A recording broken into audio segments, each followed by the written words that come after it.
Bonjour à tous, soyez les bienvenus, c'est l'heure de Broadcast Time sur Watch TV. Broadcast Time, vous le savez, c'est le rendez-vous dédié aux nouveaux médias, aux nouveaux moyens de production et au Web TV. Je salue mon camarade Fabrice Arad. Comment ça va, Fabrice ? Très bien, et toi ? Eh bien écoute, ça va très très bien, en pleine forme. Ravi de te retrouver pour cette émission, alors qui est enregistrée de manière assez exceptionnelle, mais c'est un petit peu les vacances de février, puis on prépare le Mobile World Congress où l'équipe de Watch sera dès ce samedi, donc j'espère que vous nous pardonnerez. Pour nous faire pardonner justement, eh ben, on a une super émission aujourd'hui et un super programme avec un invité. C'est la première fois, Fabrice, qu'on accueille quelqu'un dans l'émission. Hein. C'est quand même un jour à marquer d'une pierre. Hein. Et cet invité, c'est François Abbé. Bonjour François. Bonjour à tous, bonjour Benjamin, bonjour Fabrice, merci de m'inviter. Eh bien, écoute, on est ravis de t'accueillir, François. Est-ce que on voit le début de ton logo là sur la droite, Mesclado. Alors tu es à la fois consultant indépendant et fondateur de Mesclado. Est-ce que tu peux nous dire exactement ce que tu fais et ce qui justifie aussi la raison de ta présence aujourd'hui avec nous? Oui, Mesclado est un architecte et conseil en système audiovisuel pérenne. Et on est indépendant dans le sens où on n'a pas de commission par des industriels, on travaille en toute indépendance avec absolument tout le monde, ce qui nous permet d'avoir un avis, on va dire, tranché, nous appuyant sur des données factuelles sur divers sujets. Il y a un sujet qui nous a pas mal tenu occupés ces derniers mois, c'est la 4K et l'UHD. On a été un groupe de 7 personnes à travailler sur le sujet, avec des consultants comme moi, venus de toute l'Europe. Donc ces mois de travaux, ça nous a permis d'arriver à une conclusion, c'est que la 4K et l'UHD, c'est pas simplement augmentation de la résolution de l'image, donc on passait à 4096 pixels par ligne, c'est un total de 12 points. La résolution c'en est un. Et on a voulu résumer 12 points ça. de changement, tu veux dire, hein. Exactement. Alors, Exactement. Voilà. Alors on va parler de tout ça évidemment pendant une demi-heure avec toi, François. On va peut-être commencer par faire un travail tout simple de définition. Quand on parle de 4K, on voit aussi le terme d'ultra haute définition pas mal se balader et devenir un argument marketing. Qu'est-ce que ça veut dire 4K et ultra haute définition? Qui veut prendre la main? Alors moi, je peux peut-être déjà parler historiquement de la 4K.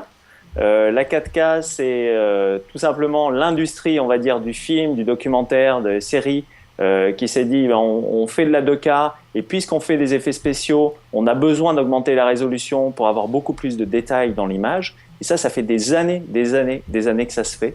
On a eu la chance au départ de pouvoir scanner du film 35 mm jusqu'à en 4K, même en 6K pour les effets spéciaux. Et ça, je vous parle de ça fin des années 90, début des années 2000.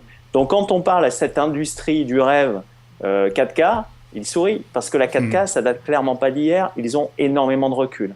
Il y a 2 ans, un salon professionnel qui s'appelle l'IBC, j'avais la chance d'être avec deux associations interprofessionnelles qui s'appellent la FICAM et la CST, Association française, autour de la table. Il y avait à nos côtés 2 des 6 majors hollywoodiennes qui étaient éberluées par le nombre de productions en 4K en France. Il y en avait plus en France qu'à Hollywood. L'année dernière, sur à peu près 200 productions françaises, rien qu'une des 4 entreprises de labos post-production majeures qui s'appelle Éclair, qu'on connaît quand même pas mal parce qu'on voit leur logo sur pas mal de films, bien sûr, parlait de, on va dire, entre 5 et 10 productions en 4K. Parlons du film Amour de Haneke, Palme d'Or l'année dernière, entièrement tourné en 4K. Donc il se passe beaucoup de choses dans le monde du film. À côté de ça, le monde de la télé a inventé la HD, et la migration de la HD, c'est vers la UHD. Et le seul souci, c'est que la 4K, c'est une résolution d'image, et l'UHD, c'est une autre résolution d'image. Donc on va avoir ces 2 marchés qui fonctionnent un petit peu en parallèle, et à nous de trouver les ponts et les astuces. Alors Fabrice, là je me tourne vers toi parce que tu nous as fait un beau dessin et on va essayer de mettre des chiffres sur au moins ces deux appellations 4K et UHD. Oui, on a rappelé un peu ce que c'était. Tu as le graphique avec toi. On peut voir effectivement que aujourd'hui, les formats qu'on connaît habituellement, c'était la SD. Hein, voilà, le petit carré qui est en haut à gauche, et la Full HD. Maintenant, tout le monde sait à peu près ce que ça représente. Et alors, pour te donner une idée, la Full HD, ça représente un quart de l'image Ultra HD qu'ils veulent nous mettre pour la télé. C'est simple. Comme ça, on fait une image, on multiplie par 4, hop, et tu as la résolution Ultra HD. Et le petit détail à droite du graphisme, c'est la fameuse 4K cinéma. Et effectivement, comme disait François, on n'a pas la même résolution. Il y a un petit bout de l'image qu'on va perdre. Alors comment ça va se représenter après sur notre télé? À une époque, on se rappelle qu'on avait dans les qualités télé 4 tiers les deux bandes noires. Quand on regardait un film cinéma, c'était ça le soir, tu te rappelles, le soir à la télé, on avait les films de cinéma et boum, on avait les deux bandes noires qui apparaissaient parce que la télé faisait du 4 tiers et le cinéma faisait déjà un autre format. Et là, on retombe dans le même problème avec la 4K et l'Ultra HD, donc on va essayer de voir ce que ça veut vraiment dire. Et si tu as l'horloge de François, tu vas voir que les 12 points majeurs d'utilisation de la 4K de l'UHD, on commence avec tout de suite la résolution. Donc effectivement, c'est l'un des premiers points qui va se poser. On va voir la résolution et puis après, on va faire le tour de l'horloge tranquillement. Et on va voir avec François que, il y a beaucoup de points à la fois de similitude et à la fois de différence qui vont pas être simples à harmoniser. Et je pense que les premières normes commencent à arriver seulement de souvenirs. Tu me reprendras François si je me trompe, mais c'était en novembre quand ils ont commencé à normaliser les termes qu'on allait utiliser. Et je crois on commence à normaliser les logos. C'est-à-dire que maintenant, on va pouvoir afficher des logos ou pas. La fameuse 4K, on va pouvoir l'afficher. Et ta télé 4K qui a été achetée il y a quelques temps, elle n'a pas le droit à ce logo-là parce qu'elle va pas correspondre aux certains points de l'horloge. Et là, c'est François qui va pouvoir nous répondre, parce que c'est lui qui a les clés, c'est lui qui a fait l'horloge.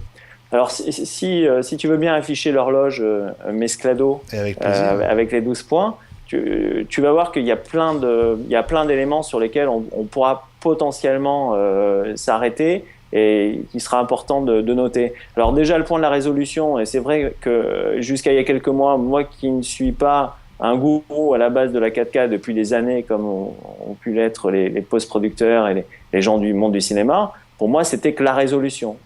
Et quand on voit le point d'après, c'est aussi la bande passante. La 4K, ça veut dire quoi? Ça veut dire que la 4K UHD, j'ai 4 fois plus de pixels. 4 fois plus de pixels, ça veut dire que ça prend beaucoup plus de place. Alors, fort heureusement, la compression arrive en jeu, mais il faut quand même pouvoir transmettre le signal. Quand on achète une télé, elle a une entrée HDMI, et quand on a ce signal HDMI, le contenu est non compressé. C'est-à-dire que tous les petits pixels qu'on voit à l'écran, ils ont été transmis à travers ce câble non compressé. Et donc, on a des bandes passantes assez importantes. Aujourd'hui, de la 4K en 50 images secondes, c'est à peu près 10 gigabits. Je ne sais pas si vous vous rendez compte ce que c'est que 10 gigabits, c'est absolument énorme. Donc, on avait besoin d'une nouvelle norme HDMI qui a été ratifiée en septembre 2013, ça fait peu de temps, et on voit seulement arriver dans le commerce des téléviseurs HDMI 2.0 qui nous permettent de transmettre ce signal. D'accord. Qu'est-ce qui se passe si j'ai acheté un téléviseur estampillé 4K ou ultra haute définition qui est en HDMI 1 ? Alors déjà, s'il est estampillé haute résolution, il est en HDMI 1.4. 1.4, ouais.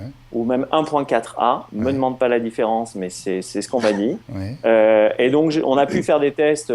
Il y a quelques semaines, on avait un workshop sur la 4K UHD auquel Fabrice nous a fait le privilège de venir.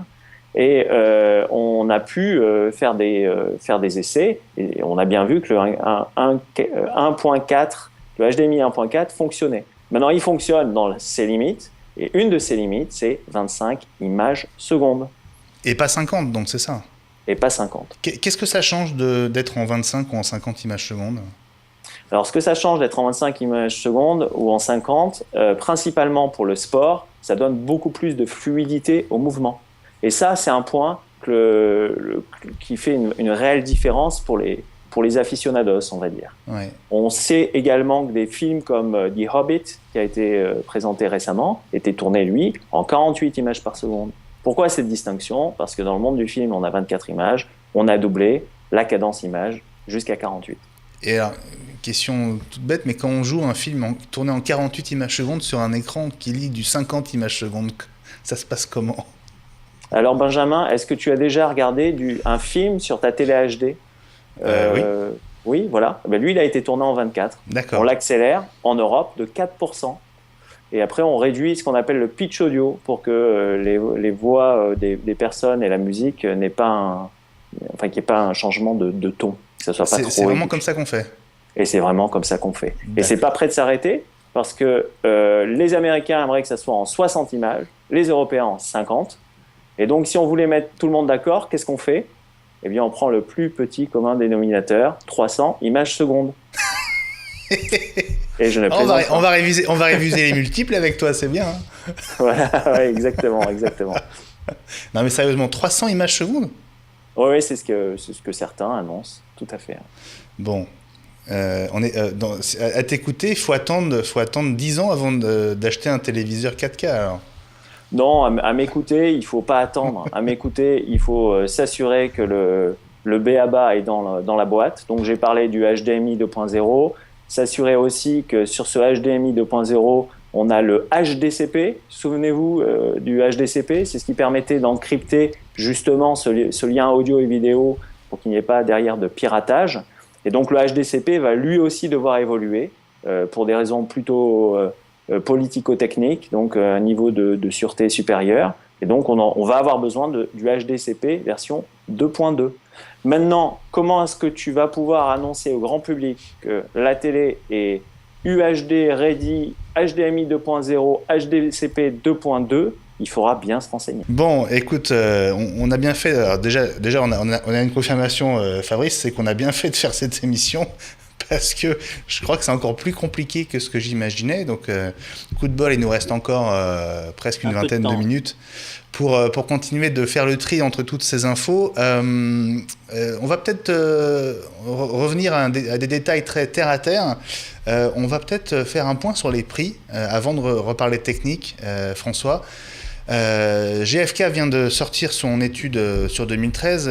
Je crois qu'il s'est vendu 10 000 écrans 4K en France en 2013. À un prix moyen de 3 500 €. Alors évidemment, les prix sont en train de baisser, mais dans quelle proportion vont-ils évoluer ? Ça nous permettra juste après de parler des technologies d'image, hein, parce que le 4K, c'est la résolution, on va dire. Mais après, il y a deux technologies qui sont en concurrence. Il y a le LED et l'OLED, et chacune de ces deux technologies a sa logique de prix.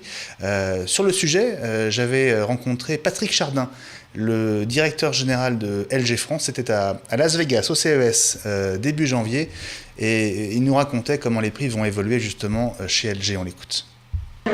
Alors nous on a vraiment envie d'accélérer le marché de l'OLED et de le rendre de plus en plus abordable. Donc notre ambition c'est Noël 2014 de diviser les prix par deux.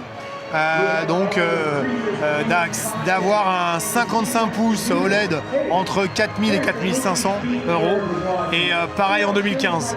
Donc c'est vraiment une volonté du groupe pour tout ce qui est 50 et plus, de rendre la technologie OLED de plus en plus abordable et accessible pour tous les consommateurs. Parce que, comme vous le savez, les ratios de contraste, la colorimétrie, la fluidité des images est telle qu'on a vraiment envie d'être le télé qui sera chez tous les consommateurs français rapidement en grande taille avec cette technologie-là.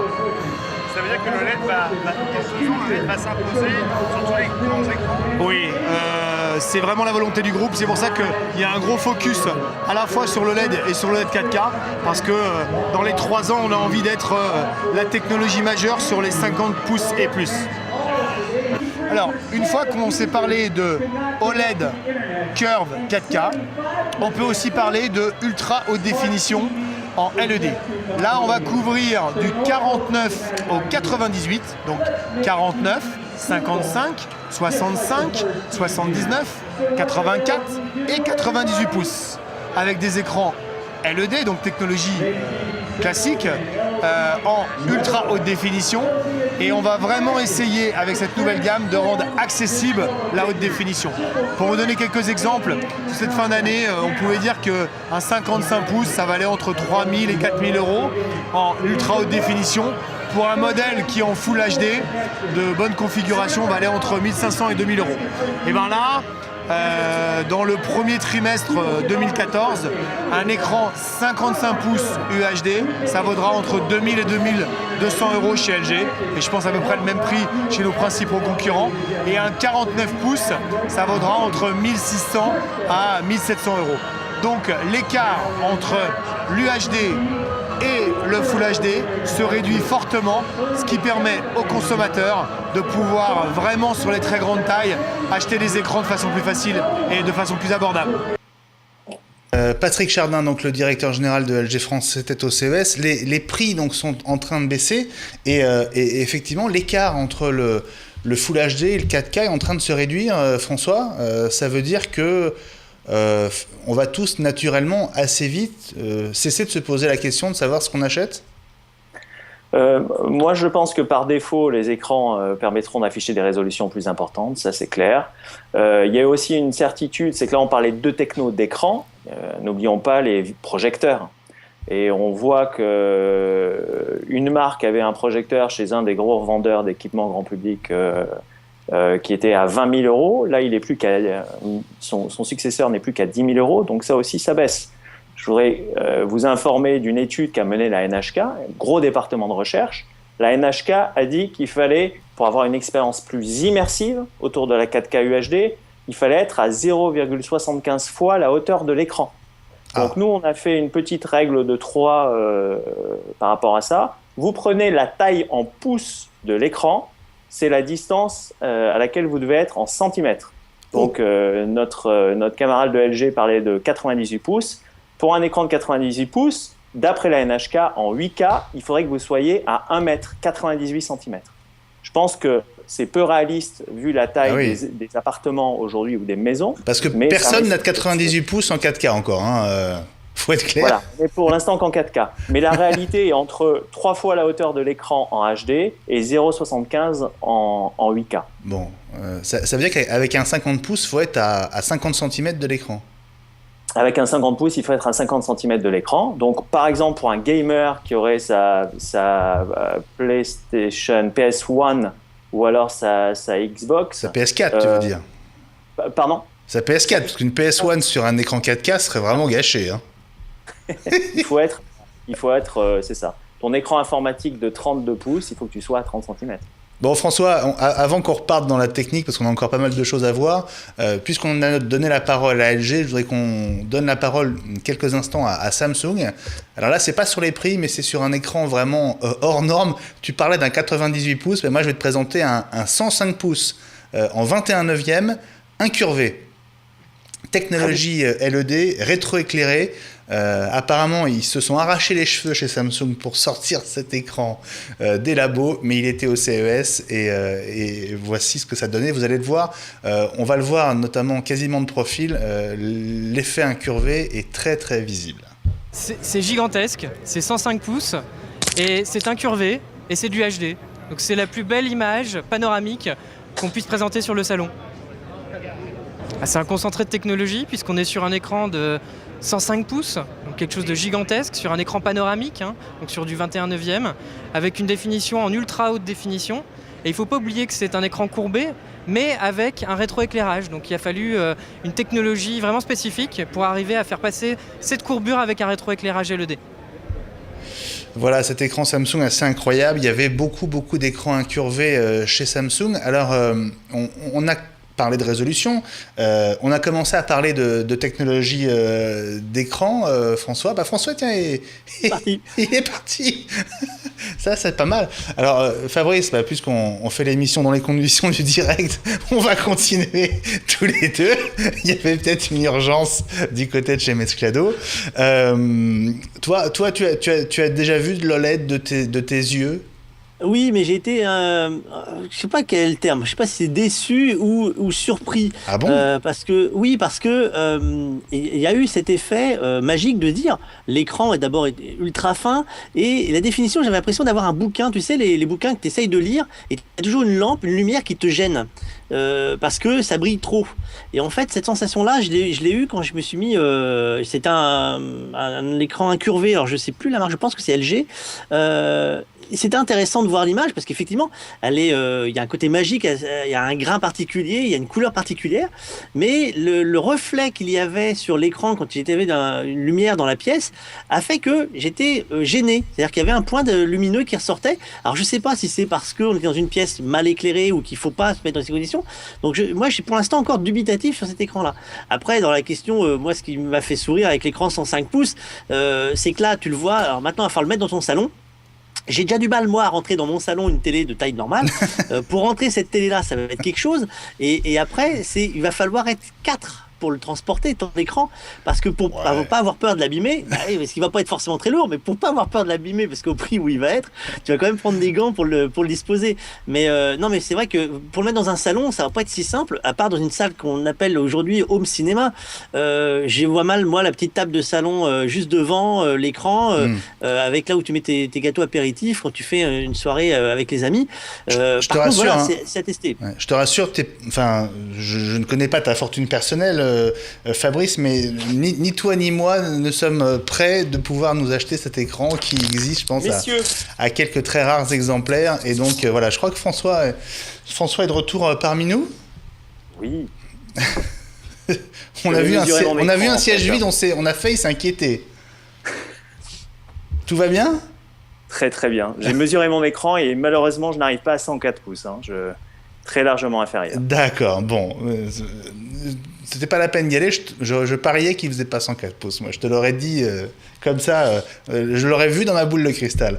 Oui, on a dit un mot avec Fabrice de l'OLED. Fabrice n'est pas totalement convaincu. Moi, je trouve que l'image est absolument somptueuse, tellement belle que je trouvais que l'image était incroyable avant même de découvrir les écrans OLED 4K. Donc maintenant c'est encore plus beau.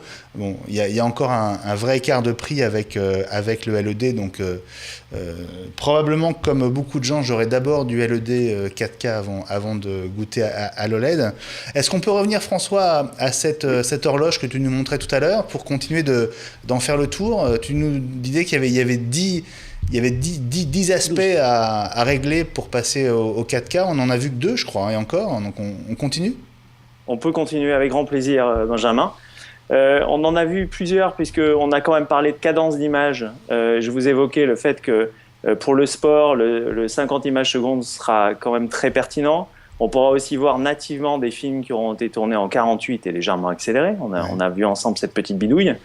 On peut regarder brièvement les points suivants. Alors, quand on parle d'OLED, quand on parle de technologie, d'affichage, donc ça c'est le 4e point, il faut bien noter qu'il y a une petite révolution qui est en train de se préparer et qui est peu connue ou méconnue du grand public, qui est tout ce qui est technologie d'affichage, de nouveaux espaces colorimétriques, une plus grande densité d'échantillonnage, etc., etc., etc.